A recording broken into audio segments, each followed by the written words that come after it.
Throughout history, the battle for power has come down to two things: ruthless manipulation or masterful strategy. But who really wins? In this video, Machiavelli and Sun Tzu face off to expose the truth, and it's not what you think. So, Sun Tzu, tell me, does your great art of war cover the part where a former reality TV host controls the world's most powerful army? Because if you ask me, Trump is running this like a bad card game, and America is the drunk fool at the table. And yet, that drunk fool still holds the biggest stack of chips. You mock chaos, but chaos has always been a weapon. The question isn't whether Trump plays recklessly. The question is, do his enemies know how to counter it? And do they? Because I see Russia testing limits, China tightening its grip, and America is too busy fighting itself. If I were a betting man, I'd say the so-called leader of the free world looks more like a man trying to hold on to his own chair. A chair is still a throne, if no one can pull it out from under him.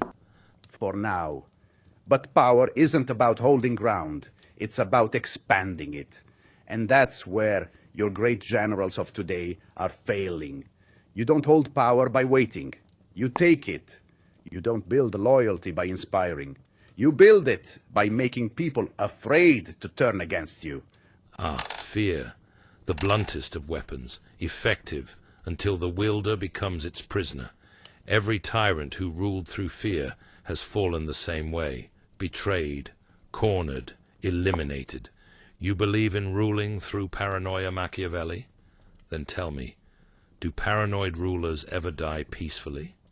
They die, but not before shaping the world in their image. Caesar was stabbed, yet Rome still bent to his ways. Napoleon was exiled, yet Europe still played by his rules. Fear doesn't just rule, it leaves a legacy. And legacies are written by the victors. Tell me, Niccolo, who do you think is winning?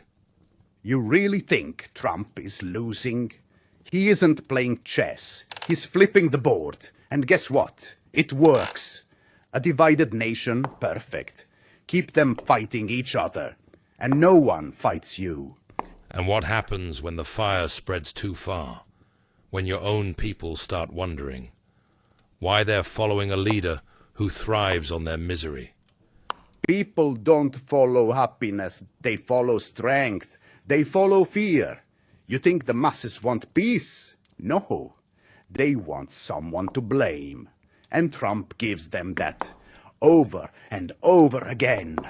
And yet, a leader who survives by making enemies will one day be surrounded by them. If Trump had true control, he wouldn't need new battles. The wise general wins before the war begins. Trump? He's fighting on all fronts at once. Which is exactly why he's still standing. The more fronts you fight on, the harder you are to pin down. America isn't collapsing, it's reshaping itself. The strong will thrive, the weak will fall, and the world will keep spinning. Yes, the world will keep spinning. But tell me, who will be left standing when it stops? This war is a bleeding wound, and America keeps pouring gold into it. Russia is weakened, yes, but so is the West. Tell me, how does a king win a war when he's running out of gold? You're thinking too small. Wars aren't about winning anymore. They're about lasting. A war that never ends is a war that never loses its usefulness. Fear, loyalty, profit, it all stays as long as the battle does. And when the people grow tired of the war, then you find them a new enemy. In 10 years, elections won't matter. Whoever controls the digital world controls the real one. Power won't be in votes. It will be in data. Empires don't fall from invasion. They fall from within. America's greatest enemy isn't China or Russia. It's time. Tell me, Sun Tzu, if you were advising Trump, what would you have done differently? I would have told him to win, without ever needing to fight. But you'd tell him to burn everything and rule the ashes. And isn't that exactly how history remembers its greatest kings? Power doesn't belong to the wise, the just, or the strong. It belongs to those willing to take it. That's why America still rules. That's why Trump still influences. They act while others hesitate. And yet, the most dangerous enemy is the one who does not act until the perfect moment. The US moves first. China waits. Tell me, Machiavelli, who do you think is truly in control? Control is an illusion. The real question is, who controls the illusion? Who is right? Is Machiavelli's ruthless manipulation the future?